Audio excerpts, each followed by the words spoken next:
Sánchez pide prudencia a los territorios que inician desde el lunes la fase 1, el virus sigue al acecho. En una comparecencia desde el Palacio de la Moncloa, Sánchez ha recordado que, a partir del 11 de mayo el 51% de la ciudadanía española recuperará una mayor porción de sus vidas gracias al terreno que hemos reconquistado al virus, pero ha advertido que la pandemia no se detiene en los límites provinciales. Por ello, ha pedido a los españoles actuar con toda la cautela y toda la prudencia y seguir a rajatabla las normas que estén vigentes en cada uno de los territorios. También ha reclamado que cada persona tome diariamente las mismas precauciones que si estuviera infectada, recordando que en ocasiones se puede estar contagiado y ser asintomático. Nuestro país ha comenzado, como saben ustedes, la desescalada hacia una nueva versión de nuestra vida normal gracias a este enorme esfuerzo colectivo que hemos puesto en marcha durante estas últimas 8 semanas. Y tal y como advertimos, este tránsito hacia esa nueva normalidad, esta desescalada, será un proceso, en primer lugar, asimétrico. Esto es distinto en cada uno de los territorios porque la epidemia incidió de forma más aguda en algunas zonas del país y las menos afectadas se encuentran en mejores condiciones para reponerse. Junto a esa asimetría será gradual porque iremos dando pasos sucesivos y consolidando esos avances para evitar recaídas en la medida de nuestras posibilidades y finalmente será coordinado por el Gobierno de España pero cogobernado con las comunidades autónomas porque somos interdependientes, todos dependemos de todos. El virus, como hemos dicho en muchas ocasiones, no se detiene en los lindes provinciales, ni tampoco autonómicos, si no nos lo detenemos nosotros. Lo que sucede en un punto del país incide, lógicamente, en los demás territorios. Y por encima de todo, la desescalada estará guiada por esos principios de asesoramiento y justificación científica y, sin duda alguna, también por el criterio de la prudencia. Así nos lo recomienda, y hay que recordarlo, la Organización Mundial de la Salud, que esta misma semana advertía del riesgo muy real de volver al confinamiento si se gestiona bien la desescalada, o mejor dicho, si no se gestiona bien la desescalada, y que nos recordaba que los gobiernos debemos garantizar una vigilancia firme del cumplimiento de las normas.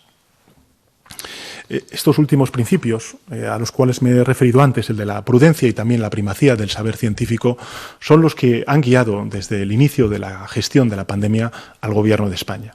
Y en base a estos mismos principios, las autoridades sanitarias hicieron público ayer qué territorios han entrado en la fase 1 de la desescalada. En total, hasta 11 comunidades autónomas, además de las ciudades autónomas de Melilla y de Ceuta, cumplen con los marcadores establecidos por los expertos para pasar a la fase 1 de la desescalada y lo hacen también parcialmente otras 5 comunidades autónomas. En total, desde este mismo lunes, algo más de la mitad de la población española podrán, entre otras cuestiones, celebrar reuniones sociales privadas de hasta 10 personas, ir a comercios, a terrazas, a lugares de culto, siempre con las limitaciones de aforo anunciadas. Asistir también a espectáculos culturales y museos, también con reducción del aforo para poder mantener siempre la distancia de seguridad requerida y exigida por las autoridades sanitarias. Es decir, ese 51% de la ciudadanía española recuperará una porción mayor de sus vidas gracias al terreno que hemos conquistado entre todos frente al virus. Pero me gustaría volver a recordarlo, a subrayarlo. El virus no ha desaparecido, sigue ahí, al acecho. En la desescalada prosigue la lucha contra la epidemia porque no se ha extinguido ni se extinguirá hasta que demos con una vacuna o con un remedio terapéutico definitivo. Mientras tanto, debemos cohabitar con el virus, manteniéndolo a raya, como lo estamos haciendo hasta ahora, y por eso hemos de potenciar, entre otras cuestiones, la atención primaria para detectar cuanto antes las nuevas infecciones y para rastrear los posibles contagios que hayan generado. Y debemos también afianzar nuestras capacidades del sistema sanitario, las camas hospitalarias, las unidades de cuidados intensivos, en fin, todo eso serviría de poco, en todo caso, si no se acompaña del esfuerzo responsable de cada persona. El virus puede sobrevivir fuera de los organismos humanos, pero solo un corto espacio de tiempo. El virus sobrevive en las personas infectadas y muchas de ellas no son conscientes de estarlo y por eso pueden propagarlo sin saberlo, sin conocerlo. Por ese motivo hemos hecho como país todos y cada una de las instituciones un esfuerzo enorme de realización de las famosas PCRs y también los test rápidos. Hemos efectuado hasta el día de hoy más de 1.600.000 PCRs y más de 840.000 test rápidos al conjunto de la población española, un número sin duda alguna elevadísimo para poder identificar a las personas infectadas, muchas de las cuales no manifiestan esos síntomas. Ese esfuerzo ha tenido resultados que ya son visibles, pero en todo caso tenemos que ser conscientes de que el método más efectivo para interrumpir el contagio es que cada persona tome diariamente las mismas precauciones que si estuviera infectada. Es decir, que extreme la higiene, que siga las reglas de protección, que mantenga la distancia física con sus amigos, con sus personas conocidas y también con los seres extraños que se cruza en la calle. Que cada cual siga a rajatabla las reglas que rigen en su localidad durante cada fase de la desescalada. Por eso, a quienes entran a partir del lunes en la fase 1, quiero pedirles toda la cautela y toda la prudencia. Por otro lado, permanecerán provisionalmente en la fase 0, la fase de preparación para esa desescalada, las zonas que a juicio siempre de los expertos, no cumplen todavía con las exigencias de salud pública necesarias. El esfuerzo que han realizado los responsables autonómicos y la población han sido también enormes en esos territorios, y me gustaría reivindicarlo. Pero en su mayoría son aquellas zonas donde el impacto de la epidemia fue más agudo a lo largo de estas últimas semanas y precisan algo más de tiempo para definitivamente controlar a la pandemia y poner a punto sus sistemas de salud. Les agradezco su esfuerzo y su colaboración, cooperación y coordinación. En las próximas semanas trabajaremos conjuntamente para afinar aún más esos mecanismos de coordinación y de cogobernanza. A medida que progresamos en la desescalada, vamos a avanzar también en una desescalada institucional, porque los mecanismos excepcionales deberán limitar su vigencia de acuerdo con lo excepcional de la situación. Tal y como advertí hace un mes, el estado de alarma no tiene por qué revestir el mismo alcance a medida que evoluciona la situación. Va a haber distintos estados de alarma. De hecho, ya estamos viendo distintos estados de alarma. Pero en cualquier caso, tenemos que acordarnos y siempre subrayar que el desafío continúa, que sigue vigente. Y a la vez que vamos avanzando en la superación de la emergencia sanitaria, como estamos viendo durante estos últimos días, tenemos que encarar las otras dos crisis provocadas por el COVID-19, la social y la económica. En nuestro país son millones las familias que están padeciendo las consecuencias económicas y sociales de esta crisis. Hasta ahora, el esfuerzo del Gobierno de España se ha dirigido a amortiguar el impacto sobre el empleo mediante los expedientes de regulación temporal de empleos, los denominados ERTEs, actualizados ayer mismo de nuevo por acuerdo del Gobierno, los sindicatos y los empresarios. También nos hemos volcado para socorrer a quienes se encontraban en una situación de indefensión por haber perdido su trabajo, por haber visto paralizado su negocio o por carecer de cualquier ingreso. Por primera vez en la historia de nuestro país se han establecido frente a una crisis medidas de emergencia como por ejemplo las moratorias de hipotecas, también de alquileres. Por primera vez se implementa un bono social y se activan ERTEs de forma masiva, como estamos viendo en nuestro mercado laboral. Nunca antes se arbitraron para los autónomos prestaciones extraordinarias como las actuales, ni tampoco la moratoria de impuestos ni del pago a la seguridad social. Tampoco nunca se otorgaron unos créditos ICO de esta envergadura y jamás se habían suspendido de modo generalizado los desahucios ni los cortes de energía a las familias que han devenido en situación de vulnerabilidad como consecuencia de esta crisis sobrevenida. Ese es el escudo social, la triple red social que hemos desplegado frente al shock de esta crisis. Con este escudo social, la sociedad española acude en socorro de los más vulnerables para amortiguar la primera sacudida de esta crisis. Pero más allá de este impacto inicial, nuestro país, igual que el conjunto de economías mundiales, está sufriendo niveles de destrucción de empleo y de recesión tan solo comparables a los de la Gran Depresión de hace un siglo y a las guerras del siglo pasado. Y como entonces, solo existe un camino para poder superarlo, el mismo que proponemos para Europa y para nuestro país, que es la reconstrucción, la recuperación. ¿Qué significa, a mi juicio, la reconstrucción? Pues significa que debemos abordar las grandes transformaciones que nos permitan retomar el crecimiento económico y la creación de empleo cuanto antes, impulsando la digitalización, la transición ecológica, el fortalecimiento de nuestros sistemas educativos, la ciencia, la investigación, que se han vislumbrado como esenciales, como prioritarios para cualquier gobierno, para cualquier nación, el correcto funcionamiento del mercado de trabajo, que adolece todavía de algunas mejoras, y un sistema fiscal que fortalezca nuestro estado del bienestar, en especial nuestro sistema sanitario y los servicios de atención social. ¿Cómo podemos lograr esa reconstrucción, esa recuperación? A juicio del Gobierno, unidos empresarios y trabajadores, unidos distintas administraciones y, sin duda alguna, también unidos el Gobierno y la oposición. La primera expresión de esa unidad han de ser los pactos de reconstrucción social y económica de España, que demanda, a mi juicio, una abrumadora mayoría de nuestra sociedad. Ya hemos dado el primer paso con la puesta en marcha de esa comisión parlamentaria que debe concitar el acuerdo de todas las fuerzas políticas dispuestas a arrimar el hombro en beneficio del conjunto de la ciudadanía española. Y, en paralelo, hay que contar con la aportación crucial de los agentes sociales, es decir, de los sindicatos, de los empresarios, con quienes elaboraremos un acuerdo social para el empleo a la altura de este reto. Ayer mismo volvían a dar un ejemplo extraordinario de diálogo y de unidad con el acuerdo sobre la extensión de los expedientes de regulación temporal de empleo. Ese es el mejor mensaje que podemos enviar a nuestra sociedad y también al conjunto de la Unión Europea, y lo que demandan el conjunto de ciudadanos españoles desde el inicio de la pandemia.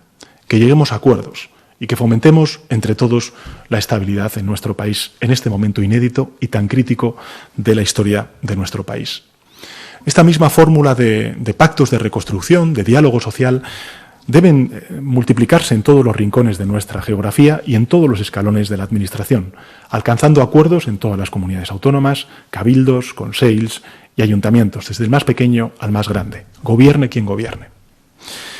En tercer lugar, la reconstrucción ha de tener una expresión en el ámbito europeo, por la que el Gobierno lleva trabajando desde el inicio de la crisis y en la que nos estamos volcando diariamente.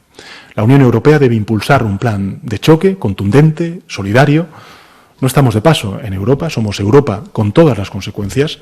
Conocemos ya con bastante aproximación el impacto de la crisis, que va a reducir este año más de un 9% nuestra capacidad productiva y cientos de miles de puestos de trabajo que se van a destruir.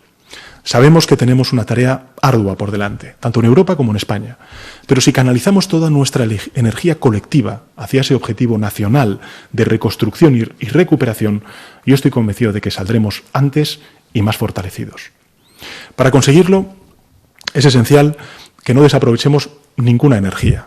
Por eso necesitamos proteger a los miles de jóvenes que se han quedado sin empleo o que han visto cortados sus, procesos educativos, porque son nuestros compatriotas, todos ellos, y además porque necesitaremos dentro de poco su vitalidad para levantar de nuevo nuestras empresas.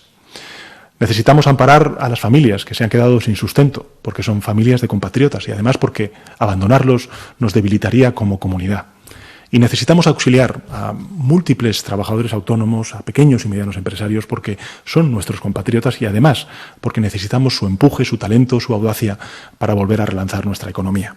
Y necesitamos fortalecer nuestros servicios públicos.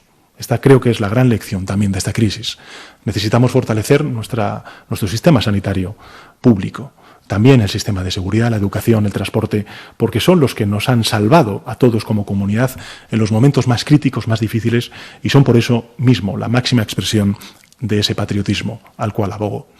Esta gigantesca conmoción de la pandemia nos ha recordado a todos que somos muy frágiles, pero junto con las diferencias tradicionales entre rentas altas y rentas bajas, se ha trazado una nueva distinción. Esa mitad de esta crisis, o mejor dicho, en mitad de esta crisis hay personas que sufren la angustia por la enfermedad, pero se sienten relativamente tranquilas respecto a su futuro económico, porque tienen una renta segura, porque tienen un sueldo estable o porque tienen una pensión garantizada. Hay una España protegida, pero hay muchas otras personas que no saben lo que va a suceder con su empleo o qué va a ser de su negocio. Se preguntan qué va a ser, en definitiva, de su vida. Esas personas no duermen tranquilas, ni tampoco sus familiares, sino que añaden una angustia más a la angustia que nos produce a todos esta pandemia, esta emergencia sanitaria. Y de esas personas, de las personas que tienen su vida en vilo, de esa España desprotegida, tenemos que ocuparnos prioritariamente todas las administraciones públicas. Del trabajador precario, también del trabajador autónomo, del trabajador temporal, también del pequeño empresario, del parado y también del emprendedor. Y todos ellos y todas ellas, porque hay sin duda alguna un impacto de género también en esta crisis económica y social, deberán encontrar su respuesta específica dentro de la gran respuesta colectiva que debemos dar con los pactos de reconstrucción social y económica. Lo haremos con la creación de una nueva política pública, el ingreso mínimo vital, que es uno, como saben ustedes, de los principales compromisos del Gobierno de España. Pero además de asistir a quien lo precisa, tenemos que ayudar a levantarse a los que tienen proyectos viables y tenemos que reincorporar al trabajo a quienes pueden hacerlo. De eso tratan también los pactos de la reconstrucción y la recuperación a los cuales estoy abogando. En los momentos más oscuros siempre estuvimos seguros de que habría un mañana. En los últimos días hemos visto cómo nuestras ciudades retomaban, aunque fuera mínimamente, el pulso. Y hemos sentido algo de alivio. Pues bien, en los próximos días, en las próximas semanas, iremos retomando nuestras vidas. Tenemos por delante un horizonte esperanzador, porque hemos demostrado la fortaleza de la unidad. Hoy, en el día del aniversario de la Unión Europea, valores como la diversidad, como el respeto, como la libertad, como la democracia, como la solidaridad, la igualdad y la paz nos inspiran porque forman parte de la personalidad de nuestro país, de España. No sobran manos, necesitamos a todos. Todos hacemos falta y todos nos hacemos falta, empezando por este mismo lunes. En los lugares en los que ya es posible, salgamos afuera y reconstruyamos entre todos nuestro futuro. Y en todos los lugares mantengamos la prudencia para preservar lo que hemos logrado y la unidad también para seguir avanzando. Gracias. Muy bien, presidente. Pues comenzamos con el turno de preguntas. En un día en el que pregunta periodistas de medios como La Política Online, Con Salud, varios de distintas comunidades, como la Agencia Catalana de Noticias, Grupo Nervión, Radio Televisión Castilla y León, La Voz de Galicia, también CNN, esdiario.es. Comenzamos con La Política Online. Os rogamos, por favor, que os identifiquéis al preguntar. Adelante.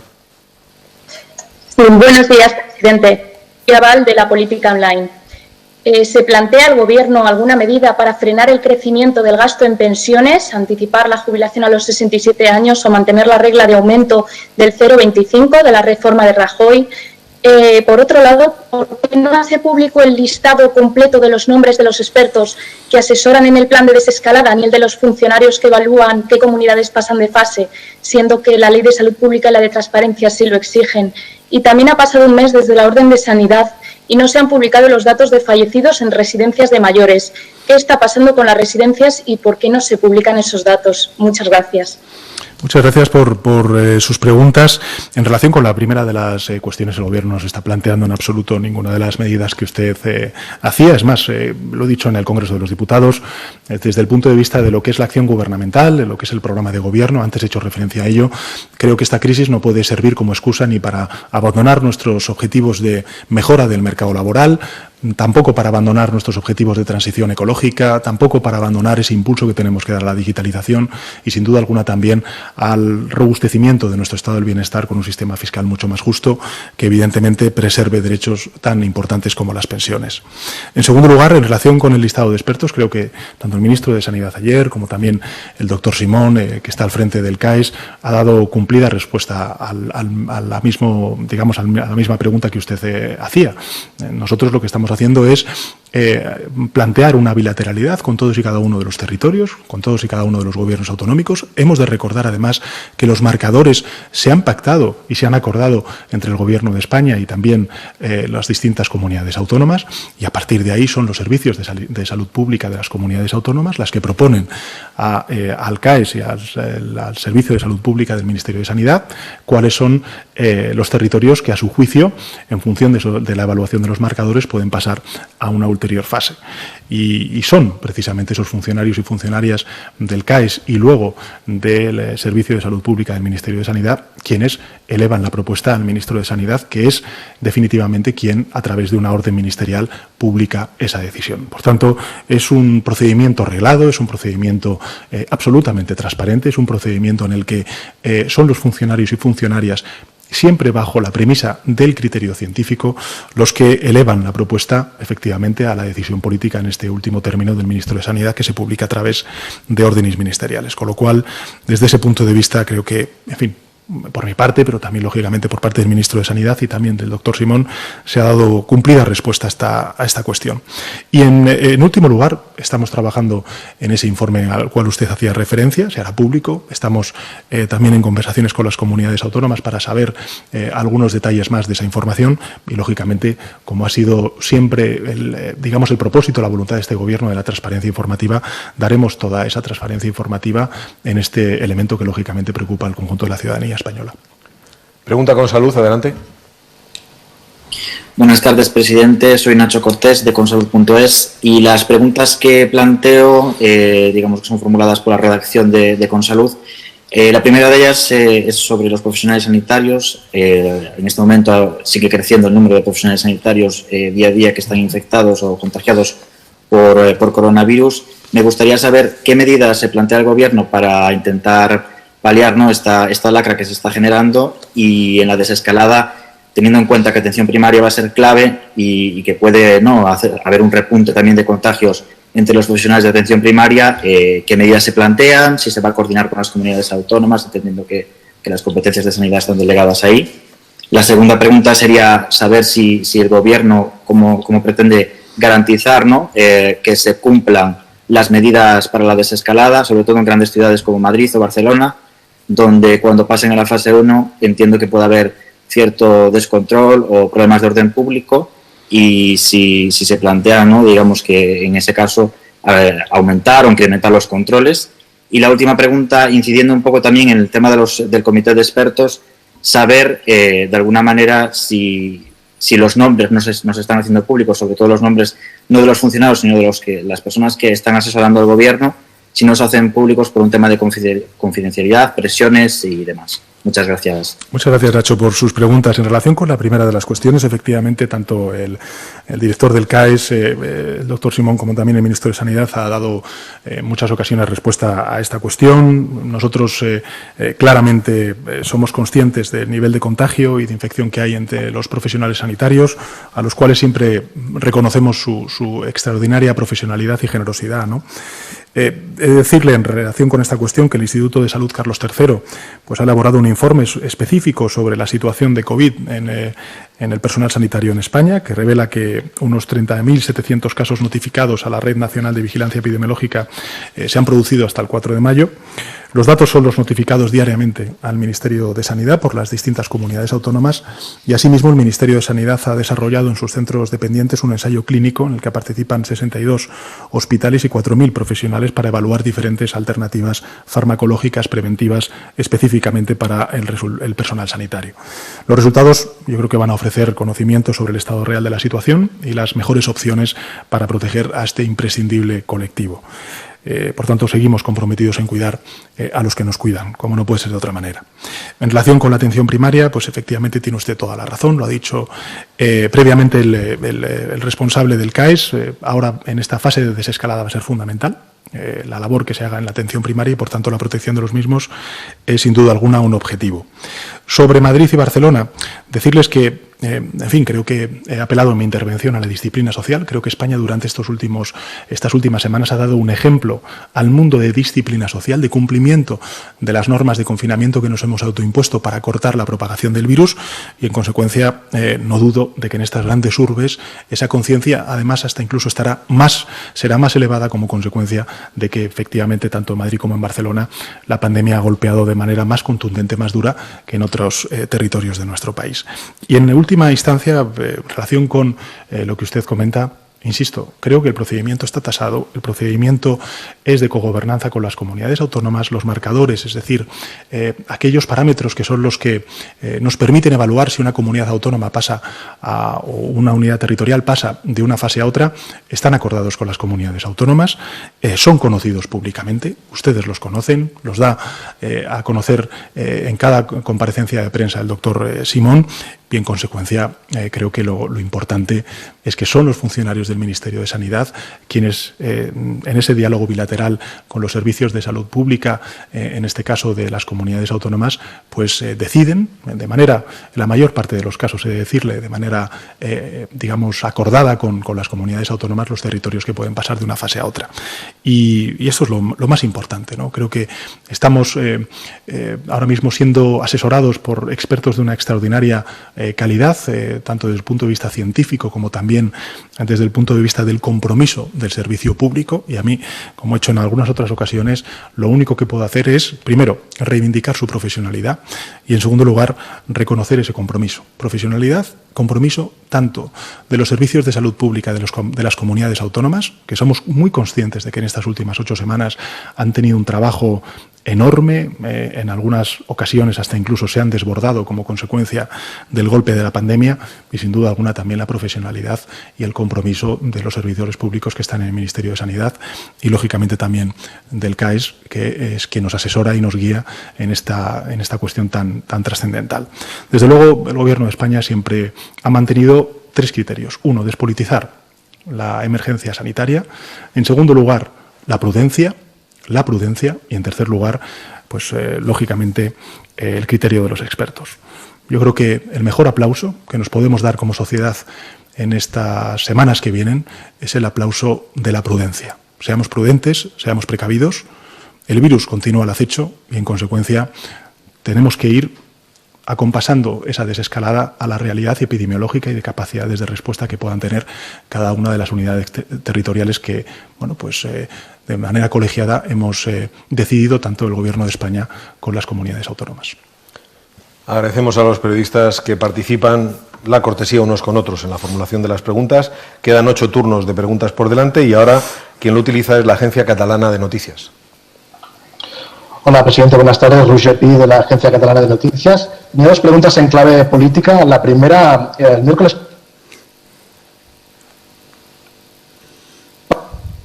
Tiene usted que elegir entre la mayoría si eres tan amable, de la investidura... si puedes reformular la pregunta que se ha cortado. Sí, repito. El miércoles pasado, después de la aprobación de la prórroga del estado de alarma en el Congreso, Oriol Junqueras le advirtió al presidente que tiene usted que elegir entre la mayoría de la moción de censura y de la investidura o hacer el juego con Ciudadanos. Parece que usted quiere avanzar con la geometría variable en lo que queda de legislatura. Mi pregunta es si ve compatible esos acuerdos con Ciudadanos con mantener sus compromisos con Esquerra y avanzar en el tema del diálogo. Y otra pregunta también sobre el papel del presidente de la Generalitat. Ha sido muy criticado estas semanas por parte de su gobierno, que le ha llegado a acusar de desleal. Yo quería saber si hoy diría usted lo mismo de la presidenta de la Comunidad de Madrid. Muchas gracias, Roger, por sus preguntas. En relación con la primera, creo que en la anterior respuesta que le he hecho a un colega suyo, pues he sido claro. Nosotros nunca hemos querido politizar esta emergencia sanitaria. Nunca lo hemos hecho. No hemos entrado en ninguna disquisición, ninguna diatriba con las comunidades autónomas, aunque pudiéramos tener pareceres distintos sobre la manera de hacer una cosa o la otra. Creo que es importante ser conscientes de que tenemos que focalizar todas nuestras energías, nuestro objetivo en frenar al enemigo común que tenemos, con independencia de la ideología que tengamos cada cual, con independencia del proyecto político que tengamos para nuestro país, que es el COVID-19. Y, por tanto, nuestra prioridad, nuestra ideología, como lo he dicho en muchas ocasiones, es salvar vidas y defender la salud pública de los ciudadanos. Por tanto, creo que es importante saber diferenciar una cosa de la otra. Yo os lo he dicho a Esquerra Republicana en el Congreso de los Diputados. Nosotros somos conscientes de que hay elementos que han quedado postergados, lógicamente, por esta emergencia sanitaria, que tienen que ser abordados en favor de la convivencia a través del diálogo. Y eso lo vamos a hacer. De hecho, ese es el compromiso del Gobierno de España. Pero, lógicamente, estamos hablando de una emergencia sanitaria que afecta a todos por igual, a todos los ciudadanos, vivan donde vivan. Y el estado de alarma, precisamente, lo que ha servido es para garantizar esa salud pública y salvar muchas vidas en nuestro país, aunque desgraciadamente hemos perdido la vida de más de 26.000 compatriotas. Y por eso creo que hay que desligar una cosa de la otra. Estamos hablando de un instrumento que es eficaz, del único instrumento que tenemos ahora mismo en el ámbito constitucional para poder restringir la libertad de movimientos, que es un derecho fundamental, y también para poder restringir otro derecho fundamental como es el de la reunión, el de la libertad de reunirse. Antes he comentado que, por ejemplo, aquellos territorios que pasen a fase 1 van a poder reunirse en una cantidad no superior a 10 y con una serie de normas de distanciamiento social. Por tanto, este tipo de, exigencias que nos autoimponemos, pues lógicamente quedan amparadas por un artículo de nuestra Constitución y por una ley orgánica que lo desarrolla de 1981. Y solamente el estado de alarma garantiza el que podamos restringir esos dos derechos fundamentales, para salvaguardar otros 2 derechos fundamentales que son prioritarios en esta emergencia, como es el de la salud pública y el de salvar vidas. Por tanto, creo que lo importante es que todos los grupos parlamentarios seamos conscientes, más allá de que podamos afinar más o menos la cogobernanza en la desescalada, tenemos que ser conscientes de que el estado de alarma en este proceso de desescalada es fundamental, es prioritario, y en segundo lugar, de que el estado de alarma no es un proyecto político, es una necesidad para poder hacer frente a una pandemia. Y que además es un instrumento jurídico que se está utilizando por parte de otros muchos gobiernos en nuestro entorno más inmediato, que es el europeo. Y en relación con la segunda de las cuestiones, creo que queda respondida también. No voy a entrar a polemizar con ningún presidente autonómico, al contrario, creo que todos los presidentes autonómicos, como también el Gobierno de España, pues estamos intentando hacer lo mejor y dar lo mejor de nosotros mismos para salvar vidas y garantizar la salud pública. Y por tanto, tanto el presidente de la Generalitat de Cataluña como la presidenta de la Comunidad de Madrid va a encontrar en el Gobierno de España y en mi persona a un aliado para frenar y combatir al enemigo que tenemos, al enemigo común que tenemos, que es el COVID-19. Pregunta ahora el Grupo Nervión.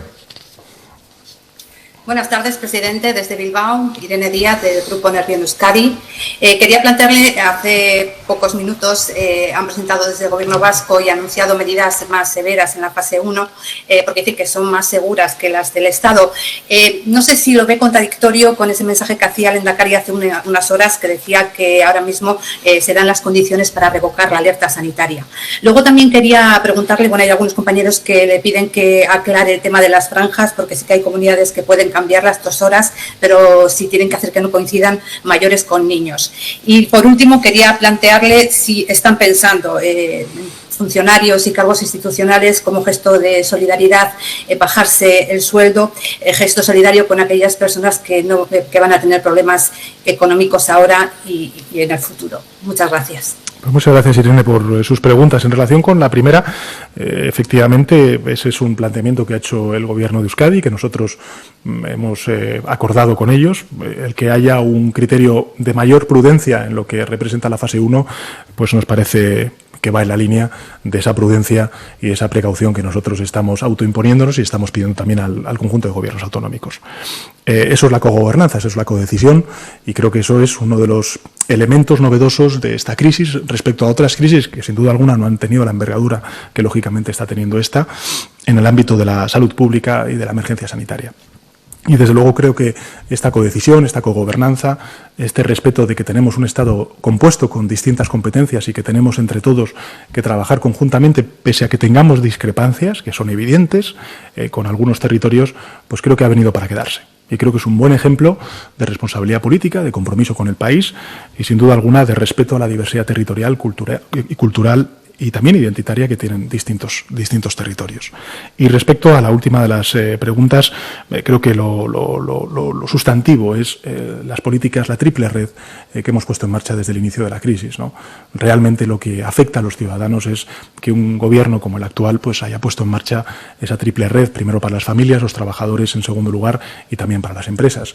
Este último Consejo de Ministros, no, el penúltimo, el pasado martes, pues pusimos en marcha otros 25.400 millones de euros en líneas ICO para garantizar la liquidez de cientos de miles de empresas. Son ya casi 262.000 operaciones las que se han cerrado con las primeras líneas de créditos ICOs, que se contabilizan por 20.000 millones de euros cada una de ellas a lo largo de estas semanas.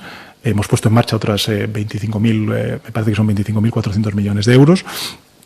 Y lo mismo estamos haciendo con los trabajadores autónomos, con los trabajadores que se ven, digamos, beneficiados por los ERTEs, que se han prolongado hasta el mes de junio, hasta finales del mes de junio, y finalmente también las familias con las medidas de distinta índole que hemos puesto en marcha, tanto en moratoria de pagos de hipotecas, como de alquileres, como también, lógicamente, el bono social y también el ingreso mínimo vital que pondremos en marcha cuanto antes para lógicamente, paliar las situaciones de necesidad sobrevenida de muchísimos colectivos como consecuencia de la crisis económica y social, de esas medidas tan duras de confinamiento que nos hemos autoimpuesto para frenar el contagio de esta pandemia.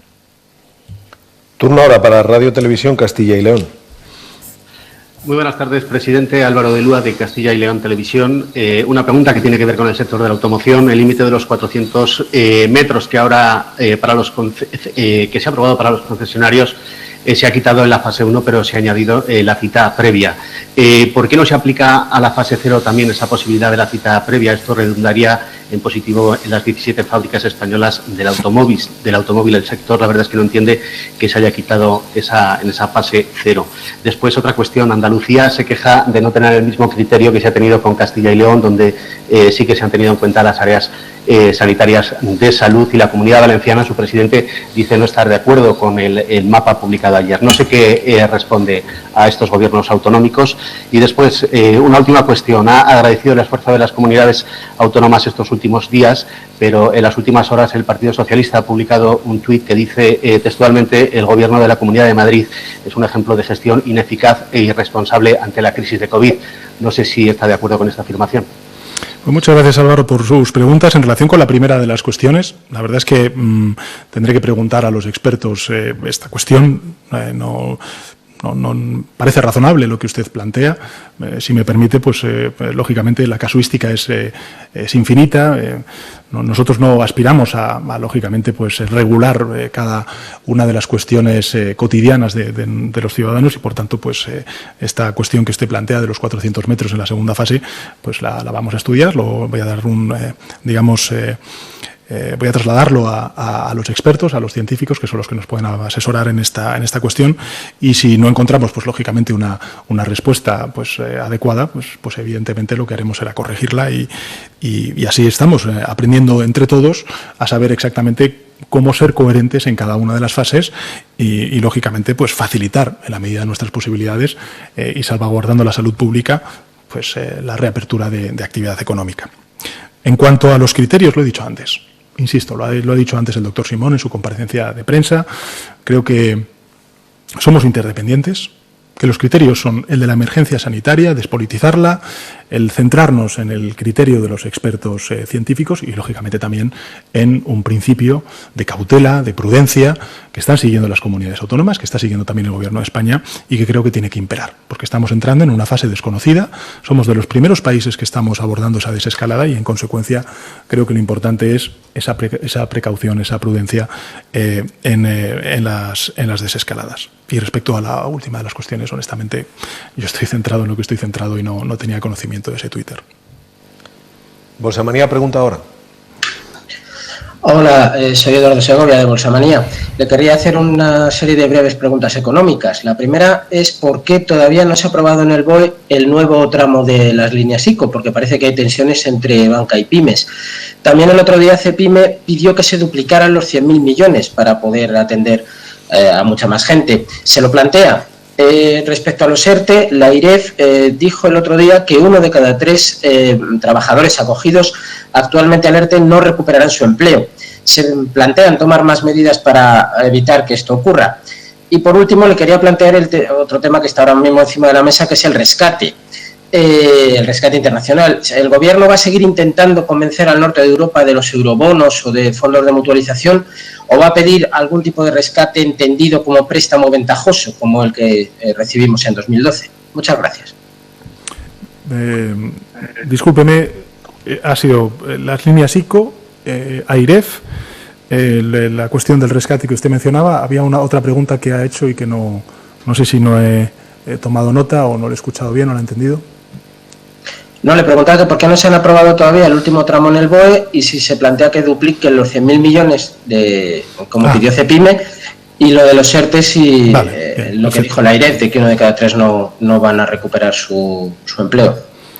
Bien, vamos a ver. Respecto a las líneas ICO, tengo que decirle que todavía estamos ejecutando la segunda de las líneas. Por tanto, en fin, yo creo que vamos yendo conforme a las exigencias del mercado. Y lo que creo que es importante volver a subrayar es que estamos hablando de operaciones que, sobre todo, a quien están beneficiando es a las pequeñas y medianas empresas y a los trabajadores autónomos, que concentran el 98%. El 98% del conjunto de operaciones. Respecto a está aquí teniendo para que tenga usted la cifra exacta. Hemos aprobado la tercera línea de 24.500 millones de euros, no 25.400 millones de euros, me saltaba el número. Y las operaciones están efectivamente en 262.000 operaciones las que hemos ejecutado ya a lo largo de estas semanas. Por tanto, lo que le quiero decir con esto es que, en fin, que estamos haciendo un esfuerzo extraordinario, que lo vamos a seguir haciendo y que en principio el planteamiento que teníamos es el de pues llegar a ese tope de 100.000 millones de euros, que creo que es un esfuerzo extraordinario, sin precedentes, el que está ejecutando el conjunto de la sociedad a través, en este caso, de estas líneas de garantía de liquidez para mantener a nuestro tejido productivo. Respecto a la segunda de las cuestiones, creo que es muy importante el acuerdo alcanzado ayer de prórroga de los expedientes de regulación temporal de empleo hasta el 30 de junio y efectivamente luego también la constitución de esa comisión tripartita en donde va a estar tanto los agentes sociales como el Gobierno de España para saber exactamente cuáles son los sectores más afectados como consecuencia de la crisis y ver si podemos extender o prolongar esos ERTEs en el tiempo. Pero creo que es importante también trasladar que en esta fase de desescalada en la que ya estamos permitiendo la reapertura y la reactivación económica, lo que es sin duda importante es que empecemos también a ver cómo se reincorporan trabajadores y trabajadoras a esa actividad económica conforme a la gradualidad que hemos marcado en la desescalada. Y finalmente, respecto a la última de las cuestiones, en fin, yo creo que el Gobierno de España ha defendido en Europa una respuesta comunitaria. Y habíamos dicho que había dos fases, una de muy corto plazo y una de corto plazo, medio plazo. La de muy corto plazo son esos 540.000 millones de euros en esos tres instrumentos que se están negociando ahora mismo en el Eurogrupo. Una línea de crédito precautoria, sin ninguna otra condicionalidad que sea precisamente la del gasto sanitario y otros gastos vinculados con la crisis sanitaria del COVID-19. Esa es la línea MEDE. En segundo lugar, el fondo de reaseguro por desempleo para poder financiar, por ejemplo, ERTES, como necesitamos nosotros en nuestro país. Y, en tercer lugar, esa línea de garantía de liquidez del Banco Europeo de Inversiones que sea complementaria, que genere sinergias a esas líneas ICO a las cuales usted ha hecho antes referencia. Esto no es ningún rescate. Estos son líneas que se ponen en marcha porque queremos dar una respuesta común, comunitaria, del conjunto de la Unión Europea a una crisis que nos afecta al conjunto de la Unión Europea. De una u otra manera, con más o menos incidencia, pero que está afectando al conjunto de la Unión Europea como está afectando al conjunto del planeta. Toma la palabra La Voz de Galicia. Hola, buenas tardes, presidente. Soy Fran Balado, de La Voz de Galicia. En primer lugar, quería preguntarle por los motivos por los que no se atendió a la petición de la Xunta de Galicia para que se permitiera la movilidad interprovincial, especialmente cuando las 4 provincias gallegas han avanzado en la desescalada. También tengo otra pregunta sobre la desescalada. Acaba de referirse en su discurso que va a haber distintos estados de alarma. Entiendo que renuncia a la posibilidad de buscar una alternativa jurídica para llevar a cabo el desconfinamiento, como le pide la oposición y también algunos aliados parlamentarios. Si con esto se refiere de que va a haber distintos estados de alarma, se puede estar refiriendo a la posibilidad de aplicarlo en algunos territorios sí y que deje de tener vigor en otros territorios. Y ya por último, sobre la publicación que ha realizado el BOE esta mañana, ¿cómo se explica que haya gente que no pueda ir a su segunda residencia y sin embargo sí que puede ir a un hotel de su misma provincia? Muchas gracias. Muchas gracias, Fran, por tus preguntas o por sus preguntas. En relación con la primera de las cuestiones, por precaución. Insisto, nosotros nos estamos moviendo en base a 2 parámetros. Uno es de la precaución y otro es el del criterio de los expertos, de los científicos. Por tanto, nosotros creemos que limitar la movilidad ahora mismo a la provincia es la manera más segura. Esa es la propuesta que hemos hecho a los distintos gobiernos autonómicos. Luego, efectivamente, ha habido algunos que han aceptado y han asumido la provincia como unidad territorial. Otros han planteado otro tipo de propuestas que nosotros hemos aceptado. Pero, insisto, creemos que ahora mismo limitar la movilidad es fundamental. Está, directamente relacionado con la propagación mayor o menor del virus. Y, por tanto, creemos que en estas primeras fases el planteamiento de esa restricción de la movilidad interprovincial es esencial, es básica, es fundamental. Por precaución, por prudencia y, sin duda alguna, porque así lo dicen los expertos científicos. En segundo lugar, ya estamos en distintos estados de alarma.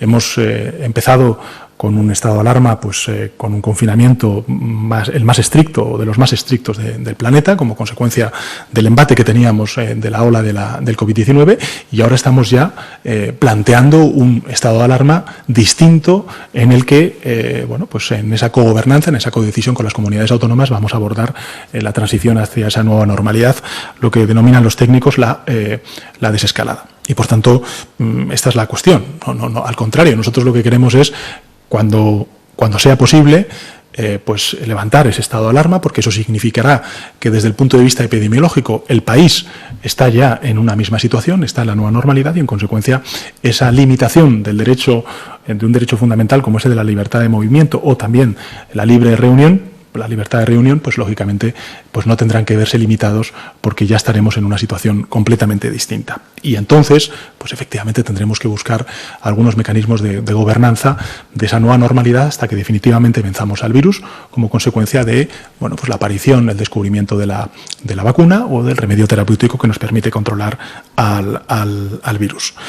Y en relación con el BOE, lo que dice usted, entiendo que se refiere a una segunda residencia dentro de la provincia o en otra provincia. Si es dentro de la provincia, usted puede ir a esa segunda residencia. Si es fuera de la provincia, en caso de que el gobierno autonómico haya aceptado el criterio que nosotros propusimos de que sea la unidad territorial la provincia, pues lógicamente si es en otra provincia no puede. Si es en la misma provincia, pues efectivamente puede ir usted a un hotel o puede ir a su segunda residencia.